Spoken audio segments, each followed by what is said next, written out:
Hello friends, स्वागत है आपका अपने यूट्यूब चैनल टीचिंग डायरी में। फ्रेंड्स, आज हम चर्चा करेंगे गांधी जी के बारे में और गांधी युग के बारे में, गांधी जी के राष्ट्रीय आंदोलन के बारे में और उनसे जुड़े जितने भी महत्वपूर्ण बिंदु हैं उन सबको मैंने इस वीडियो में जोड़ा है ताकि हम उनके पृष्ठभूमि के संबंध में और उनके बारे में जो विशेष बातें हैं जिनसे विभिन्न एग्ज़ाम्स में प्रश्न पूछे जाते हैं उन सभी को हम याद कर सकें। इस वीडियो को हम पढ़ते पढ़ते भी याद कर लेंगे तो कुछ बेसिक जानकारी है जो हम समझ लेते हैं। गांधी जी का जन्म 2 अक्टूबर 1869 को गुजरात के पोरबंदर में काठियावाड़ ज़िले में हुआ था। उनके पिता का नाम करमचंद गांधी था और उनकी माता का नाम पुतलीबाई था। गांधी जी बहुत छोटे थे, मात्र 13 वर्ष की आयु में थे जब उनका विवाह कस्तूरबा गांधी जी के साथ कर दिया गया। गांधी जी अपनी पढ़ाई स्कूली पढ़ाई गांधी जी की राजकोट में हुई थी और कॉलेज की पढ़ाई भावनगर में हुई थी। गांधी जी अपनी आगे की पढ़ाई बैरिस्टर की पढ़ाई करने इंग्लैंड गए थे 1888 ईस्वी को। वहाँ पर अपनी पढ़ाई पूरी करके गांधी जी 1851 ईस्वी को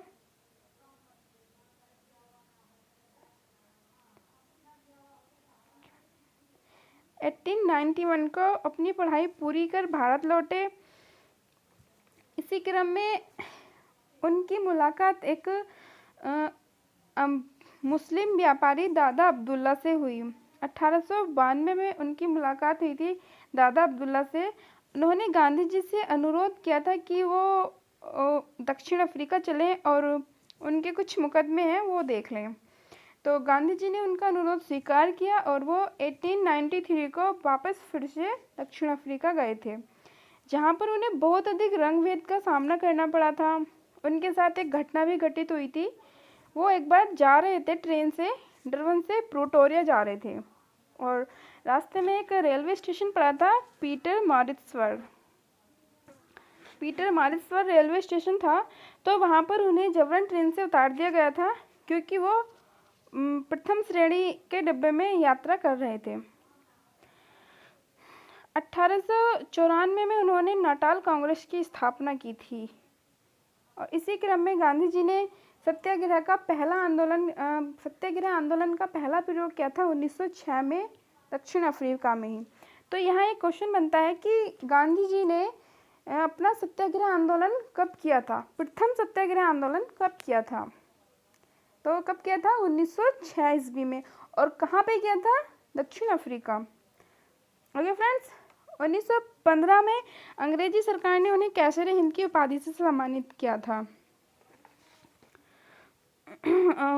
उन्होंने दक्षिण अफ्रीका में कुछ स्थापना की थी, कुछ और अनेक कार्य किए थे, वो देख लेते हैं। 1894 में गांधी जी ने नटाल इंडियन कांग्रेस की स्थापना की थी दक्षिण अफ्रीका में। फिर इसी क्रम में 1903 में उन्होंने द इंडियन ओपिनियन एक पत्रिका प्रकाशित की थी जो कि एक समाचार पत्र था। 1904 में उन्होंने फिनिक्स एक आश्रम की स्थापना की थी दक्षिण अफ्रीका के डरबन में। और 1906 में उन्होंने सत्याग्रह आंदोलन प्रारंभ किया था। यहाँ पर जान लेते हैं सत्याग्रह क्या है। सत्याग्रह सत्य और अहिंसा के माध्यम से जीत के लिए प्रयास करना, ये सत्याग्रह आंदोलन है। ओके फ्रेंड्स, 1909 में उन्होंने एक हिंद स्वराज पुस्तक भी लिखी थी। अब आते हैं गांधी युग के बारे में। इससे पहले हम देख लेते हैं उन्होंने जो अभी तक काम किए। ओके फ्रेंड्स, इससे हमें रिकॉल हो जाएगा और हमें याद रहेगा। तो सबसे पहले देख लेते हैं उन्होंने क्या किया था। 1892 को वो वापस से दक्षिण अफ्रीका गए थे और 1893 को वो वापस से दक्षिण अफ्रीका से आए थे। वहाँ पर उन्होंने रंगभेद का बहुत अधिक सामना किया था और फिर उसके बाद उन्होंने 1894 में नटाल इंडियन कांग्रेस की स्थापना की थी। 1903 में इंडियन ओपिनियन एक पत्रिका थी, उसकी स्थापना की थी। 1904 में फिनिक्स आश्रम की स्थापना की थी दक्षिण अफ्रीका के डरबन में। 1906 में सत्याग्रह आंदोलन का प्रयोग किया था, जो कि उनकी लाइफ का पहला आंदोलन था। 1909 में हिंद स्वराज पुस्तक का उन्होंने पुस्तक लिखी थी। ओके फ्रेंड्स, अब आते हैं गांधी युग के बारे में। गांधी जी 9 जनवरी 1915 को भारत वापस आए थे। कहा जाता है कि यह दिन इतना अच्छा था कि इस दिन भारतीय प्रवासी दिवस मनाया जाता है। फ्रेंड्स, 1916 में उन्होंने साबरमती आश्रम की स्थापना की थी। जब गांधी जी भारत वापस आए थे तब द्वितीय विश्व युद्ध का दौर था।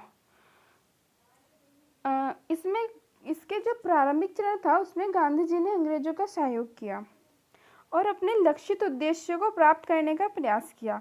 उन्होंने लोगों को उकसाया कि और लोगों को प्रोत्साहित किया कि वो अंग्रेजी सेना में भर्ती हों और अंग्रेजों की तरफ से लड़ें, ताकि अंग्रेज हमारी भी सहूलियत का ध्यान रख सकें। परंतु इसका परिणाम यह हुआ कि भारतीयों ने उन्हें भर्ती करने वाला सार्जेंटा की संज्ञा दे दी। 1916 में फिर उन्होंने साबरमती आश्रम की स्थापना की। 1917 में उन्होंने चंपारण सत्याग्रह किया। चंपारण सत्याग्रह बिहार में किया, जो नील की खेती के विरुद्ध था। मतलब एक थी प्रणाली, 3 काठिया प्रणाली, जो बिहार के एक एक नेता थे, रामचंद्र शुक्ल। उन्होंने गांधी जी से अनुरोध किया था कि वो बिहार आए और ये 3 काठिया प्रणाली का विरोध करें। वहाँ पर गांधी जी गए और गांधी जी ने चंपारण सत्याग्रह आंदोलन प्रारंभ किया था। अब यहाँ देखते हैं ये 3 काठिया प्रणाली क्या है। 3 काठिया प्रणाली क्या है कि जो 20 कट्ठे की जमीन होती थी उसमें से 3 कट्ठे में नील की खेती अनिवार्य थी। और जो ये 3 कट्ठे क्या है, 3 कट्ठे जो किसान के पास सबसे उपजाऊ भूमि होती थी उसी में नील की खेती अनिवार्य थी। और नील का जो पौधा होता है उसकी जड़ें काफ़ी गहराई तक जाती हैं, जिससे उपजाऊ भूमि भी बंजर हो जाती है। तो किसान इसके लिए नाराज़ थे। किसान नहीं चाहते थे करना, पर अंग्रेज जबरन उनसे कराते थे। इसमें गांधी जी ने अपना भरपूर योगदान दिया और अंत में ये हुआ कि गांधी जी की जीत हुई और जो लगान था उसमें 25% तक की छूट मिल गई। किसानों को 25% तक लगान माफ़ कर दिया गया। इस सत्याग्रह के बाद ही रविंद्रनाथ टैगोर ने उन्हें महात्मा की उपाधि दी थी। इसी क्रम में गांधी जी ने एक और आंदोलन प्रारंभ किया, अहमदाबाद मील मजदूर आंदोलन 1918 में। इस आंदोलन में गांधी जी ने मजदूरों के साथ भूख हड़ताल की, क्योंकि मजदूरों का जो उनका वेतन वगैरह था वो उन्हें नहीं मिल पा रहा था। इसमें भी गांधी जी सफल हुए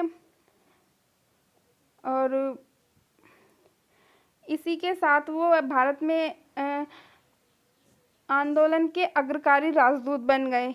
इसके बाद 1918 में खेड़ा में एक आंदोलन में भाग लिया, खेड़ा सत्याग्रह आंदोलन में, जिसमें सरदार वल्लभ भाई पटेल भी उनसे जुड़े थे और उनके साथी थे। ऐसे ही धीरे धीरे उन्होंने भारतीय राजनीति में प्रवेश किया। फिर इसी क्रम में एक घटना घटी जिससे बड़ा विरोध का वातावरण तैयार हुआ। वह घटना थी 1919 का रॉलेट एक्ट, जिसे काला कानून भी कहते हैं, वो लागू हुआ और इसके विरोध में जलियांवाला बाग हत्याकांड हुआ।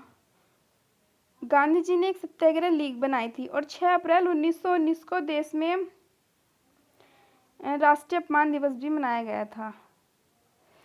जलियांवाला बाग हत्याकांड के बाद पूरे भारत में एक आंदोलन की जड़ बनने लगी थी। इस क्रम में जो प्रथम विश्व युद्ध की समाप्ति हुई थी तो सबको एक उम्मीद थी कि भारत को कुछ बेहतर मिलेगा, जबकि 1919 के एक्ट में ऐसा कुछ नहीं था। दूसरी और दूसरी ओर तुर्की में 1919 में खिलाफत आंदोलन प्रारंभ हो चुका था, जिसका जिसका जो समाप्ति थी वो असहयोग आंदोलन के साथ समाप्त हुआ था 1922 में। ये याद रखना कि खिलाफत आंदोलन क्या था। खिलाफत आंदोलन खिलाफत आंदोलन एक तुर्की में हुआ था। इसके जो मतलब इसका जो नेतृत्व पहले अली बंधु ने किया था, फिर बाद में इसके नेता गांधी जी को बना दिया गया था। इसी बीच जलियांवाला बाग हत्याकांड और कई ऐसी घटनाएं हुई जिससे यह स्पष्ट हो गया था कि अब एक बड़े आंदोलन की आवश्यकता है। जलियांवाला बाग हत्याकांड 13 अप्रैल 1919 को हुआ था, जिसके विरोध में गांधी जी ने 1920 में कैसरे हिंद की उपाधि भी वापस कर दी थी। ओके फ्रेंड्स, अब देखते हैं 1920 में गांधी जी ने इसके बाद शुरू किया असहयोग आंदोलन। असहयोग आंदोलन 1920 में शुरू हुआ था। यह आंदोलन अधिक तीव्र रूप से आगे बढ़ रहा था, पर कुछ भारतीय नेता थे जो इसका विरोध कर रहे थे। यहाँ तक कि एनी बेसेंट ने तो इसको मूर्खतापूर्ण विरोध भी कहा था। परंतु गांधी जी ने अपने दृढ़ शक्ति दिखाई और उनका आंदोलन सफल होता दिखाई दे रहा था। इसी बीच एक घटना घटित हुई, चोरा चोरी कांड। चोरा चोरी घटना हुई 5 फरवरी 1922 को गोरखपुर के। इस घटना में एक थाने में आग लगा दी गई, जिसमें एक थानेदार सहित 21 सिपाहियों की मौत हो गई, जिससे 11 फरवरी इस घटना से महात्मा गांधी को बहुत दुख हुआ और उन्होंने अपना 11 फरवरी 2022 को असहयोग आंदोलन वापस ले लिया। अन्य भारतीय राजनेताओं ने इसके लिए गांधी जी की आलोचना भी की थी। सुभाष चंद्र बोस ने तो इन्हें राष्ट्रीय संकट करार दिया था। ओके फ्रेंड्स, और राष्ट्रीय आंदोलन में चरखा को अपनाया गया था। पहली बार जब हुआ था असहयोग आंदोलन, उसमें राष्ट्रीय आंदोलन में चरखा को अपनाया गया था। देख लेते हैं आगे कुछ। नेक्स्ट,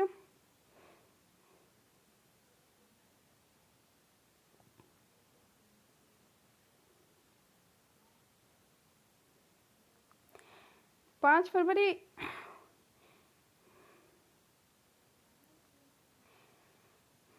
नवंबर 2020 को ऑल इंडिया कांग्रेस समिति के अधिवेशन में गांधी जी ने एक वर्ष में स्वराज प्राप्त करने का नारा दिया था। तो यहाँ पर ये पॉइंट बनता है, एक वर्ष में स्वराज किसका नारा था? एक वर्ष में स्वराज प्राप्त करने का नारा गांधी जी ने दिया था।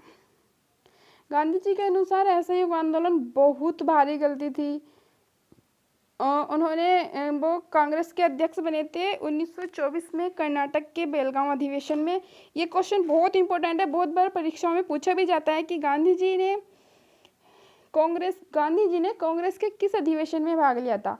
गांधी जी ने कांग्रेस के बेलगांव अधिवेशन 1924 में भाग लिया था।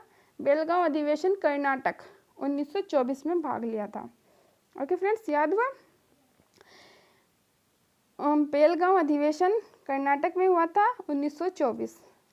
गांधी जी ने एकमात्र कांग्रेस अधिवेशन में भाग लिया था, बेलगांव अधिवेशन कर्नाटक, जो कि बेलगांव अधिवेशन कर्नाटक। ओके फ्रेंड्स, गांधी जी की आत्मकथा थी सत्य के साथ मेरे प्रयोग, जिसका इंग्लिश में नेम है एक्सपेरिमेंट्स विद माय ट्रूथ्स। और गांधी जी ने 12 मार्च 1930 को दांडी यात्रा प्रारंभ की थी साबरमती आश्रम से, जो कि 6 अप्रैल 1930 को 388 किलोमीटर लंबी यात्रा कर दांडी, एक जिला है नौसारी, उसमें नमक कानून तोड़ा गया तथा सविनय अवज्ञा आंदोलन की भी शुरुआत हुई।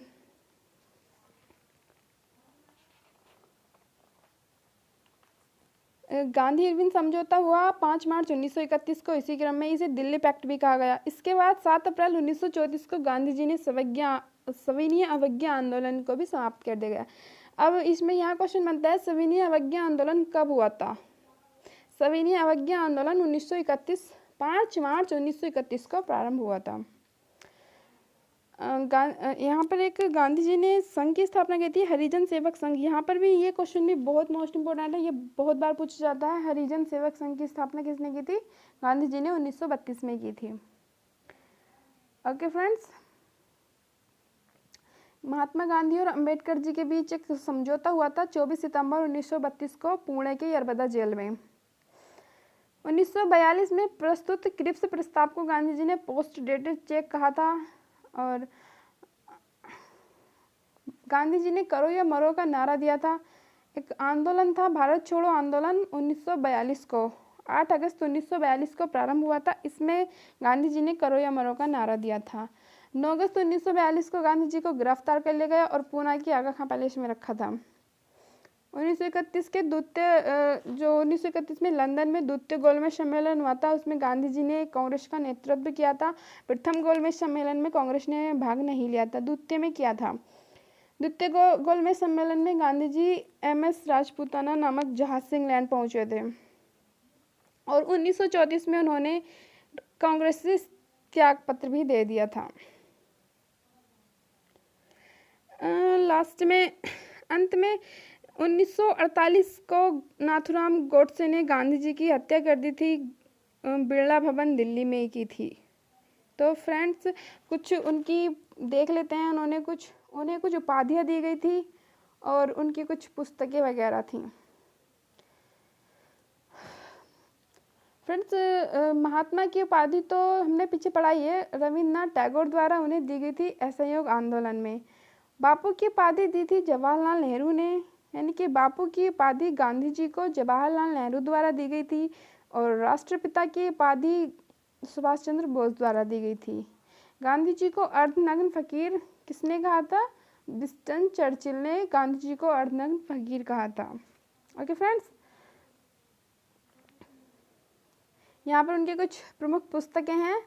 उनकी कुछ प्रमुख पुस्तकों में है हिंद स्वराज, जो कि गुजराती में लिखी हुई है, 1909 को लिखी गई थी। दूसरी उनकी आत्मकथा है सत्य के साथ मेरे प्रयोग, my experiment with truth. Next है मेरे सपनों का भारत। उनके समाचार पत्र हैं, प्रमुख कुछ समाचार पत्र थे। एक यंग इंडियन 1919 में।